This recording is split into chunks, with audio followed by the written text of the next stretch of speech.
미국과 상대편 세력의 냉전이 한창이던 70년대, 서방 측 잠수함이 조용한 정숙성과 저피땀성을 중시했던 반면 소련 측의 잠수함들은 무시무시한 속력과 뛰어난 자막 능력을 자랑했습니다. 이 때문에 아주 시끄러운 소리를 낼 수밖에 없었는데요. 어느 날 나토 해군 측에서 대잠 훈련을 하던 중 소나에서 음파를 분석하던 이들은 처음 들어보는 시끄러운 잠수함의 소음을 들을 수 있었는데요. 야야 이거 봐봐라. 인마들은 지들이 어디 있는지 다 광고하고 다닌다. 아이고 뭐시 그리 바쁜지 어디로 가는지 한번 볼까? 잠깐만, 뭐야 이거 왜 이렇게 빨라? 소련의 이 기괴한 잠수함은 누구나 들을 수 있을 만큼 요란하게 자망했지만 그 속도가 무려 42노트, 즉 시속 77.7km에 달했고 작전 심도가 무려 1000m에 달해 이를 지켜보던 서방 측의 해군 수병들을 경악해 했습니다. 당시 서방 측에서는 어떤 노래로도 이렇게 깊은 곳에서 이렇게 빠르게 움직이는 잠수함을 쫓을 수 없었기 때문인데요. 구소련의 알파급 잠수함은 최대 속도 44.7노트, 시속 83km에 최대 자망 심도가 1200m에 달했습니다. 이에 비해 당시 미국의 원자력 잠수함이 가진 최대 속도는 고작 35노트, 시속 65km에 최대 작전 심도 또한 350m에 불과했는데요. 구소련의 알파급 잠수함이 이렇게 엄청난 기술력을 가질 수 있었던 것은 납 비스무트 냉각제를 사용하는 OK550 원자로 혹은 BM40A 원자로를 사용하기 있었기 때문인데요. 이 원자로는 가압 경수로 방식의 원자로에 비교해 최적당 훨씬 높은 155MW의 출력을 발휘하면서도 수상 배수량이 2310톤밖에 되지 않았던 작은 잠수함에 무려 47,000마력이나 되는 무식하게 강력한 출력을 공급해 주었습니다. 그리고 그 무시무시한 원자로가 이제는 대한민국의 차기 잠수함을 통해 더 강력해진 상태로 부활할 수 있는 상황이 되었다는데요. 안녕하세요, 군사돋보기입니다. 주변국의 군사력 증강에 따라 우리나라 또한 막강한 최첨단 무기 전력을 갖춰 나가고 있지만 아직까지 제대로 시도하지 못하고 있는 것이 있습니다. 바로 현대 군사력에 있어 비대칭 전력이라 할 수 있는 원자력 추진 핵잠수함인데요.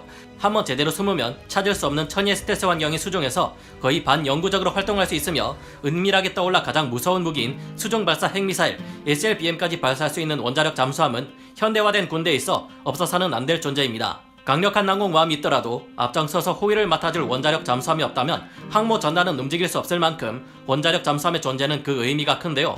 그런데 우리나라에서 가장 큰 위협이라 할 수 있는 저 북쪽 동네에서 핵추진 탄도미사일 잠수함 SSBN을 개발하겠다고 발표함에 따라 상황이 달라졌습니다. 이에 따라 과거 구소련의 알파급 잠수함에 쓰였던 납 비스무트형 원자로의 방식을 가져와 효율을 더욱 끌어올린 4세대 원자로를 사용해 원자력 잠수함이 건조될 가능성이 생겼습니다.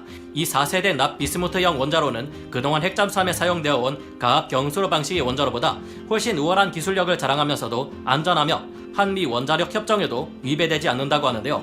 어떤 기술일까요? 지금부터 알아보겠습니다. 전문가는 아니지만 해당 분야의 정보를 조사 정리했습니다. 본의 아니게 틀린 부분이 있을 수 있다는 점 양해해 주시면 감사하겠습니다. 북쪽 동네에서 핵잠수함과 수중발사 핵전략무기 보유에 대한 과업이 상정되었다라고 밝히자 대한민국 국방부에서도 지난 2020년 8월 2021-2025 국방중기 계획을 통해 3,600톤급 및 4,000톤급 잠수함 건조 계획을 발표했는데요. 여기서 4,000톤급으로 추정되는 7번함에서 9번함의 추진 방식이 무엇인지에 대해 국방부는 현 단계에선 언급하기가 부적절하다, 적절한 시점에 이야기할 기회를 가지겠다라는 애매한 답변을 남겼습니다. 원자력 잠수함 도입에 대한 정부의 정책 의지가 강하다는 점을 생각해봤을 때 이 세 척의 잠수함은 원자력 추진 잠수함이 될 것으로 많은 추측을 받았는데요. 역시나 이후 브리핑을 통해 국방부에서는 이 4,000톤급 장보고 3 후기형 잠수함의 원자력 추진 체계 도입을 검토하고 있다고 밝혔습니다. 이 사안에서 핵심 쟁점인 잠수함용 원자로의 핵 연료 조달과 2020년 미국 대선 이후 이에 관한 미국과의 외교적 조율 문제가 있는 상황입니다. 하지만 만약 원만한 합의가 도출될 경우 대한민국의 원자력 잠수함 사업도 본격적으로 추진될지 모른다는 기대를 받고 있는데요. 그렇게 될 경우 원자력으로 추진되는 장보고 3 후기형 잠수함은 4세대 납 비스무트 원자로 기술을 이용할 것으로 짐작되고 있습니다. 납 냉각 구성로 LFR이라고도 불리는 납 비스무트 원자로는 액체 납 또는 납 비스무트 합금을 사용하고 고속 중성자에 의한 핵분열 반응으로 발생한 열 에너지를 사용하는 원자로인데요. 이 원자로는 2001년 제4세대 원자력 시스템 국제포럼에서 선정한 6개의 미래 원자로 노형 중 하나로 현재 유럽에서 개발하는 600MW 일렉트릭급의 ELFR, 러시아에서 개발하는 300MW 일렉트릭급의 BREST300, 그리고 미국에서 개발하는 10MW 일렉트릭에서 100MW 일렉트릭급의 S스타 등이 개발되고 있으며 중소규모 전력 생산 외에 다목적 에너지원으로 활용될 것으로 전망됩니다. 이외에도 납 비스무트 원자로의 또 다른 유형으로 미국의 AS200, 스웨덴의 실러, 중국의 클리어 원 등의 개념이 개발되고 있습니다. 그리고 우리나라는 20메가와트 일렉트릭급의 우라누스, 납 비스무트 원자로 개념을 연구하고 있는데요. 이 새로운 원자로는 한미 원자력 협정을 어기지 않고도 개발이 가능하며 무려 40년 동안 운용할 수 있다는 엄청난 장점이 있습니다. 게다가 현재 가동 중인 원자력 발전소들이나 다른 원자력 잠수함들이 사용하는 경수로 방식의 원자로에 비해 소형화가 가능하면서도 안전하다는 장점도 있는데요. 어째서일까요? 현재 경수로 원자로에서는 냉각제로 경수, 즉 물을 사용하고 있습니다. 하지만 물은 겨우 100도만 되어도 금세 끓어오르며 기화되는 특징을 가지고 있는데요.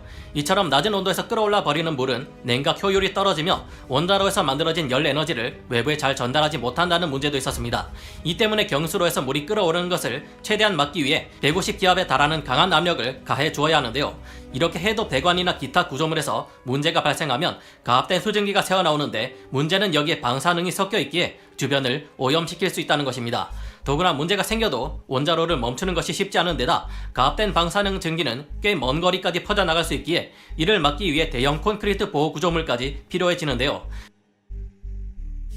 그런데 여기서 냉각제를 물이 아니라 납 비스무트 합금을 이용한다면 어떨까요? 납 비스무트 합금은 녹는 점이 123도에 불과해 손쉽게 액화시킬 수 있으며 무려 1700도가 되어야 기체 상태로 기화되는 특징을 가지고 있습니다. 원자로를 쉽게 냉각시킬 수 있으면서도 원자로에서 발생하는 열을 외부에 효과적으로 전달해 줄 수 있어 에너지 열 효율이 굉장히 뛰어난데요.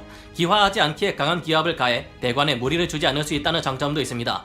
나트륨이나 나트륨 칼륨 합금과는 달리 공이나 물과 반응하지 않기에 중간 냉각 회로를 만들 필요도 없어서 비용이 더욱 적게 드는데요. 만약 원자로에 문제가 발생해도 납 비스무트 합금은 상온에서는 고체 상태이기에 가해지는 열을 끊기만 하면 곧바로 굳어지면서 원자로를 납으로 덮어버려 방사능을 차단해버립니다. 납은 가장 효과적인 방사능 차단 재료로 알려져 있으며 혹시나 원자로에서 사고가 난다 해도 탑재된 선망만 격리시키면 더 이상의 방사능 확산 문제가 발생하지 않아 경수로 방식에 비해 훨씬 안전한데요. 납은 중성자 흡수율이 낮고 반사가 잘 되는 특징이 있으며 감마선 차폐 능력을 가지고 있다는 점도 장점입니다. 경제적인 측면에서도 장점을 가지고 있습니다.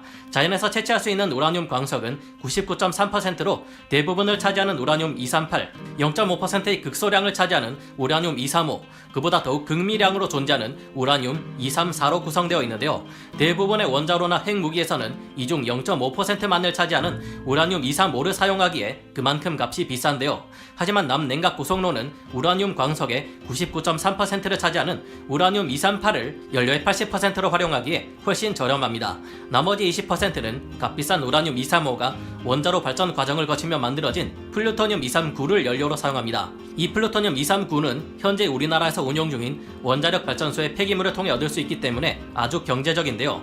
쉽게 얻을 수 있는 우라늄 238과 원자력 발전의 폐기물을 재활용하며 얻을 수 있는 플루토늄 239를 사용하기에 그만큼 비용을 크게 아낄 수 있습니다. 이 방식을 장보고 3의 후기형에 잘만 적용한다면 획기적인 기술의 원자로로 오랫동안 수중에서 활동하며 대양에서도 작전을 수행할 수 있는 한국 최초의 원자력 잠수함이 탄생하게 될지도 모르겠습니다. 울산과학기술원 유니스트는 과학기술정보통신부와 한국연구재단이 지원하는 원자력 융합기술개발과제에 선정되어 4년간 최대 36억 원의 연구비를 지원받게 되었는데요. 연구단은 최대 40년간 핵연료 교체 없이 약 20메가와트 일렉트릭 규모의 출력을 발생시킬 것으로 기대됩니다. 연구단은 우선 이 원자로를 극지를 탐험하는 쇠빙선에 탑재해 시험해볼 예정입니다.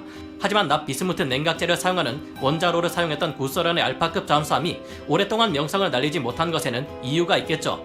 납 비스무트 원자로는 꿈의 4세대 원자로로 불리고 있지만 여기도 역시 생각보다 치명적인 몇 가지 문제점이 존재합니다. 안전상의 문제도 있으며 폐기물을 처리하는 데 있어서도 극복해야 할 과제가 남아있다고 볼 수 있는데요.